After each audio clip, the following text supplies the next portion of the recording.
어둡고 뜨거운 열기가 피어오르는 페르시아만의 어느 밤, 거대한 유조선 한 척이 항로를 잃고 멈춰서 있습니다. 선원들의 긴장된 목소리가 무전기를 타고 흘러나오지만 아무도 답하지 않습니다.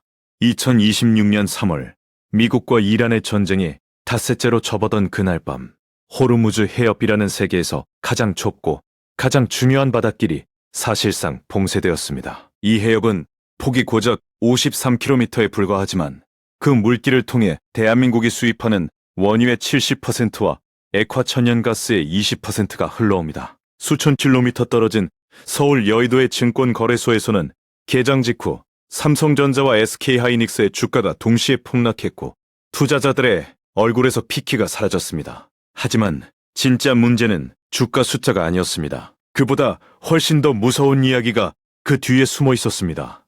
오일생크나 금융위기처럼 먼 나라 이야기처럼 들릴 수도 있지만 오늘 이 영상을 끝까지 보시면 전쟁이 어떻게 여러분의 일상 속으로 파고드는지 그 섬뜩한 경로를 이해하게 될 겁니다.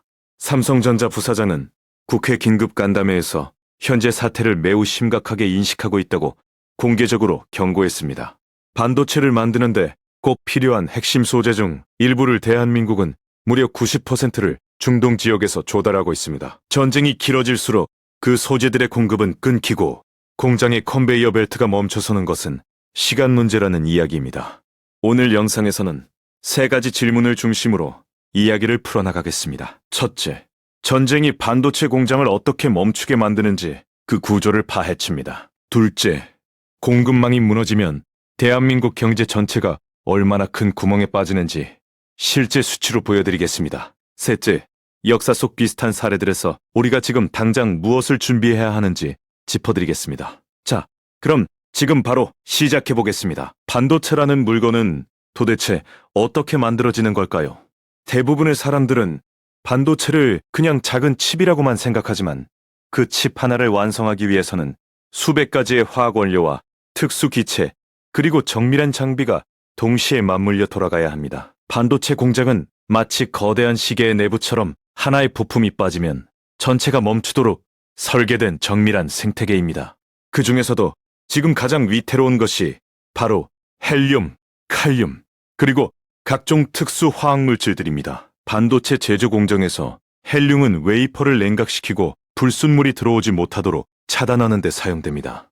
칼륨은 식각 공정이라고 불리는 회로 깎기 단계에서 반드시 필요한 원소입니다. 이 두 가지를 포함한 핵심 소재 상당량이 중동 지역에서 건너옵니다. 전 세계 헬륨 생산의 상당한 비중을 차지하는 카타르의 라스라판 공장은 호르무즈 해협 바로 옆에 있습니다. 해협이 막히면 배가 못 뜨고 배가 못 뜨면 원료가 못 들어오고 원료가 못 들어오면 생산 라인이 서는 것입니다. 이것이 전쟁이 반도체 공장을 멈추게 만드는 첫 번째 경로입니다. 두 번째 경로는 에너지입니다. 반도체 공장은 믿기 어려울 만큼 엄청난 전기를 소비합니다. 삼성전자는 2025년 한 해에만 전기와 가스 등 에너지 비용으로 무려 6조 8,695억 원을 지출했습니다. 이것은 웬만한 중견기업의 연간 매출과 맞먹는 숫자입니다. 유가가 오르면 전기요금이 오르고, 전기요금이 오르면 제품 원가가 높아지고, 제품 원가가 높아지면 가격 경쟁력이 사라집니다. 중동 전쟁으로 인해 국제 유가가 배럴당 100달러를 넘어서면 국내 산업용 전기요금 인상은 불을 보듯 뻔합니다. 반도체 산업의 특성상 이 비용을 단기간에 다른 방식으로 대체하기가 거의 불가능합니다. 세 번째 경로는 물류입니다. 지금 이 순간 국내 정유사의 유조선 7척이 호르무즈 해협에 발이 묶여 있습니다. 선박 한 척에 약 200만 배럴을 싣는다고 하면 이 7척이 가져올 원유는 대한민국이 하루에 소비하는 양과 맞먹습니다. 단순히 석유만의 문제가 아닙니다. 중동과의 해상 운송로가 막히면 반도체 장비, 소재, 그리고 완성된 제품이 전 세계 고객에게 전달되는 경로 자체가 왜곡됩니다. 해상 운임이 폭등하고 납기일이 늘어나면 삼성이나 SK하이닉스의 납품 계약이 줄줄이 어긋나기 시작합니다. 이 세 가지 경로, 즉 원자재 차단과 에너지 가격 급등, 그리고 물류 붕괴가 동시에 작동하면 반도체 공장은 단 몇 달 안에 생산 차질을 피할 수 없습니다. 그렇다면 이것이 단지 지금의 중동 전쟁에만 해당하는 이야기일까요? 아닙니다. 사실 이 취약성은 훨씬 더 깊고 구조적인 문제에서 비롯됩니다. 대한민국은 특정 원자재를 특정 지역에 지나치게 의존하는 구조를 수십 년간 고쳐오지 못했습니다.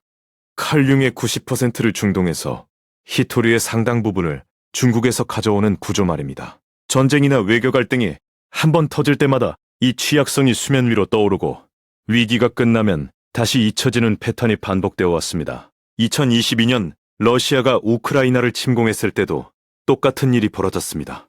반도체 공정에 쓰이는 니온가스의 상당 부분을 우크라이나에서 공급받고 있었는데 전쟁이 터지자마자 가격이 수직 상승했습니다. 당시 삼성전자와 SK하이닉스는 서달치 재고를 비축하고 있었기에 즉각적인 생산 중단은 면했지만 그것은 임시방편에 불과했습니다. 이번에는 단순히 소재 하나의 문제가 아닙니다. 에너지와 원자재와 물류가 동시에 흔들리는 복합 위기입니다.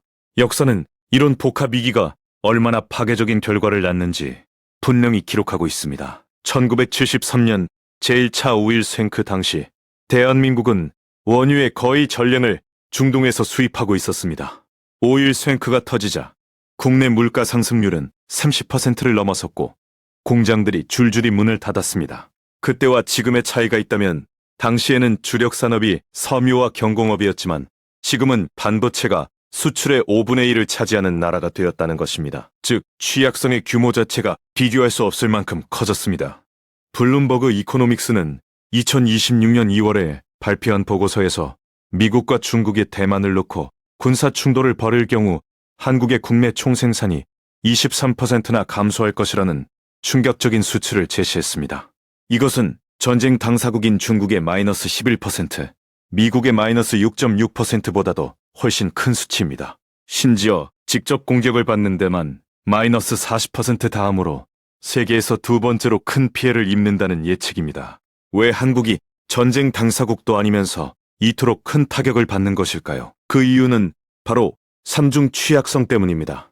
첫째는 지리적 근접선입니다. 대만 해협과 한반도는 직선거리로 매우 가깝습니다.